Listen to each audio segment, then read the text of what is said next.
Ladies and gentlemen, this is the face of somebody who just competed. Jesse Burdick, owner of PowerWad.com.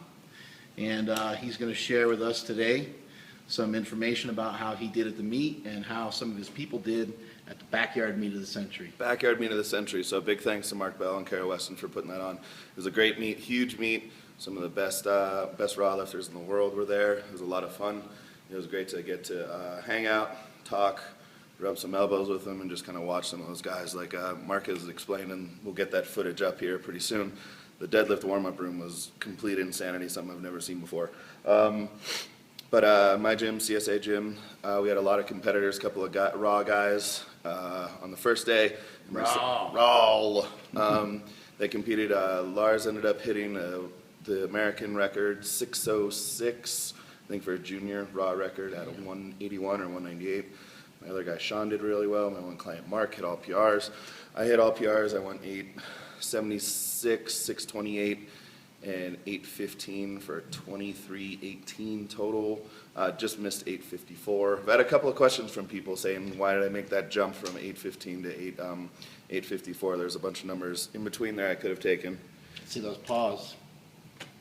Do those have anything to do with the reason why? Well, if anyone has had the pleasure of meeting Ed Cohen, he's a great guy, so I was able to short, but good guy. Got to talk deadlifting with him, and he always does something with people's hands, and he always walks up to people's hands, kind of puts his hand up against his, and then puts his knuckles up against his, and that's his way of gauging deadlifts. I keep telling him he should set up a booth somewhere and gauge someone deadlift.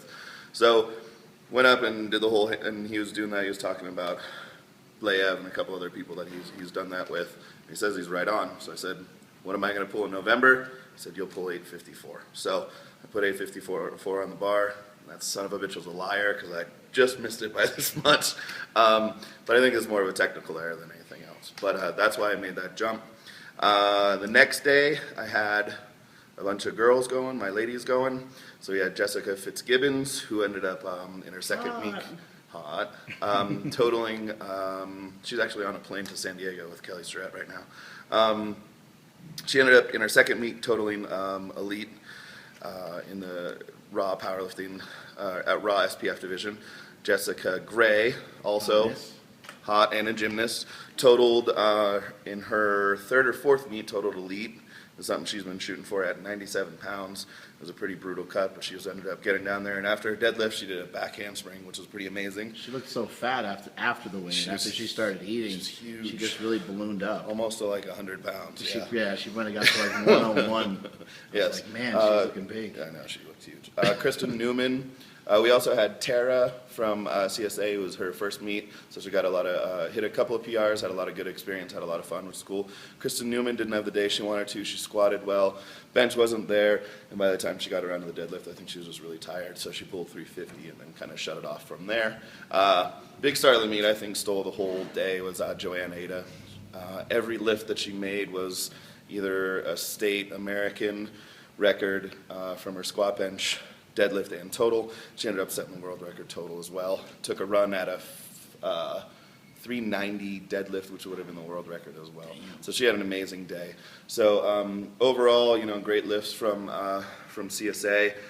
Keep an eye out for us. We're going to be at the March meet, and we'll be able to start putting on meets at CSA gym. Is that AJ Roberts? AJ Roberts! But it was a great meet. Again, thanks to everyone, and we'll see you at the next one. You have anything to say to anybody new out there? It seemed like you had a lot of new people lift. Yeah. You got some advices, on attempt selection and along those lines. Yeah, you know what? I had a couple of my newer guys had competed a couple times before. It's all about, and Mark talked about this before. It's all about building momentum. Give yourself a chance to get comfortable, and then get confident, and then you can get cocky. So, get comfortable is your opener. Get confident is your second attempt. Get cocky, that's your third attempt. So make sure you take those attempts and be smart. It's all about a total. It's all about having a good day. You don't want to, in the case of, the guys meet, I mean, I was there from about 9 o'clock till 9 o'clock.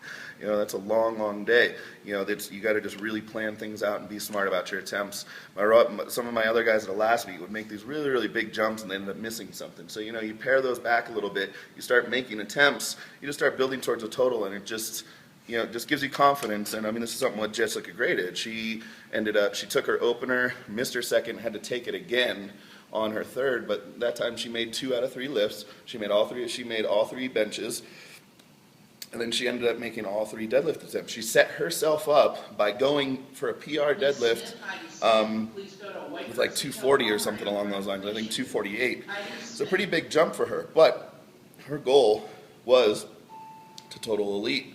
And by taking the small jump, she could have went for a third attempt and would have kind of screwed things up on her squat. She wanted to jump from whatever it was, 20 pounds over. If she wouldn't have done that, if she would have stayed where she when she stayed where she was, she set herself up to really hit her ultimate goal in the end. If she wasn't able to do that and really got cocky and then went over by another 20 pounds because she missed it on depth, missed it on a technicality, not even depth. She just jumped into the rack a little bit early, I think. Her whole day would have been kind of screwed. She would have missed a bunch of PRs and a really great day and a really good back handspring. Are these raw lifters, are they still utilizing box squats? How are they improving? Are they lifting heavy every time they go to the gym? Or? Well, I mean, I think raw lifters, you have to tailor things a little bit different, raw, and kind of dependent on their strength levels and where they are. But we squat we squat primarily off of boxes on our speed days. On our max days, we'll go back and forth between a free squat and a box squat, utilizing, again, a conjugate method, using some special bars, bands, and also chains in order to kind of get them through their sticking points. One of the biggest things that I think that a box can do for raw lifters is build in the bottom of the lift for everybody. A lot of times you'll see these raw lifters just collapsing at the bottom. And is it crucial that they squat a little lower than a geared lifter, or have you found parallel is good enough? Parallel is good enough. I mean, what I think is important is that they actually understand how to actually sit into the musculature of a squat, opposed to just literally relaxing and hoping that they rebound off. Yeah, just dive bombing and hoping that they bounce off of themselves and they get up 3/4 of the way and are able to finish the lift. So just building up their hips, their hamstrings, and building that first movement, getting those hips back, knees out, is a big, big thing for a lot of those guys. And just, fortifying just their abs and lower back, making sure they can stay as vertical as they can. But, it's just that initial move and just tightness that we got to build up, and there's no better way to do that than a box squat. And you yourself have improved your deadlift pretty much every single meet. Yes. For the last maybe 1.5 years, 2 years or so. Right. You going to give us the secret here, or you got some sort of book you're selling? Or no, well, the article is in Power Magazine, which you can get at thepowermagazine.com. And my plan has still been the same. I box squat on my dynamic days. No secrets. It's all laid out in there. It's following some secret Russian program. No, not at all. It's my secret is it's very similar to what I put out there. This time around, I was in my gear a little bit more than I have been prior to, but that was mostly during my squat and my bench. The most I pulled was in the gym, and I pulled a 770, which was pretty much a day where I knew I was going to be gone for a whole week, so I wanted to try and kill my face as much as I could, so I knew I needed to pull heavy, so I got in my gear and pulled. But past that, I didn't pull over 700 pounds during, in the gym. I utilize, when a max effort deadlift week comes up for me, I rotate back and forth between either a sumo lift or a conventional lift, and most of them are done raw. I do some speed pulls on my Fridays, which are my speed squat days. I pull in my briefs just to make sure I'm really, really fast. You just pull what you can. You're not obsessed with the weight so not much. At all. I have to. Not in the way. Yeah, I really have to check my ego because I'm a horrible conventional deadlifter. So what I do is I'm very, very happy with my 500 to 600 to 650. I heard you blew out your hamstring with 405 for triple. Is that true? No, that's not. That's not true at all. All right, man. Our ride is creeping up on us. There he is. Got a text message. So all right. Later on. Thank you.